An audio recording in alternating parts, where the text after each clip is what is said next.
अहमदपूर तालुक्यातील तळेगाव येथील भवानी मंदिरातील दानपेटीतील पैसे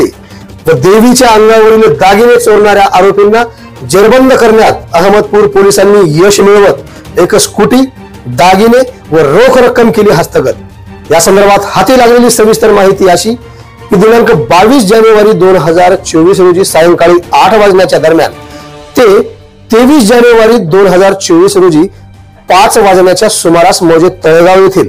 तुळजाभवानी मंदिरातील दानपेटीचे कुलूप तोडून दानपेटीतील रक्कम चोरी करून मंदिरातील देवीच्या मूर्तीच्या गळ्यातील दागिने चोरी करणाऱ्या अज्ञात इसमाविरुद्ध मंदिराचे पुजारी भास्कर अमृतराव पवार यांच्या तक्रारीवरून अहमदपूर पोलिसात 51/2024 कलम 457-380 भारतीय दंड विधानाप्रमाणे गुन्हा दाखल करण्यात आला होता।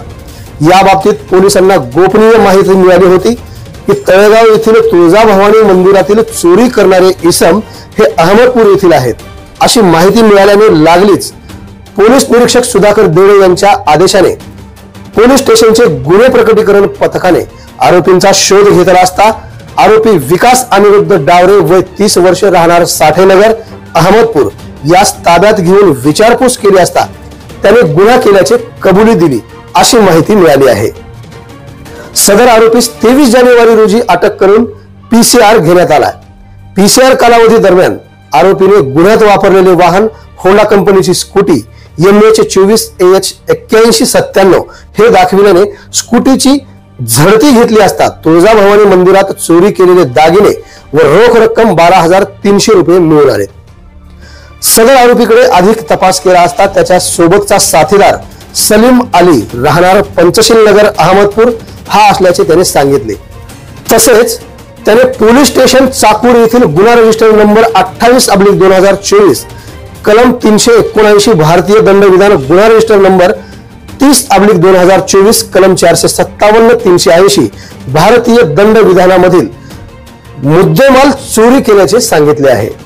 लातूर जिल्हा पोलीस अधीक्षक सोमय मुंडे, अप्पर पोलीस अधीक्षक डॉक्टर अजय देवरे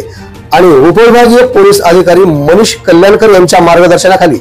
पोलीस निरीक्षक सुधाकर देडे यांच्या पथकातील पोलीस उपनिरीक्षक प्रभाकर अंधोरीकर, तानाजी अरदवाड, धुळगंडे, राजकुमार डबेटवाड, शिंदे, रुपेश कज्जेवाड, पाराजी पुटेवाड यांनी हा गुन्हा उघडकीस आणला असून या प्रकरणाचा पुढील तपास पोलीस उपनिरीक्षक प्रभाकर अंधोरीकर हे करीत आहेत। आवाज बहुजनांचा।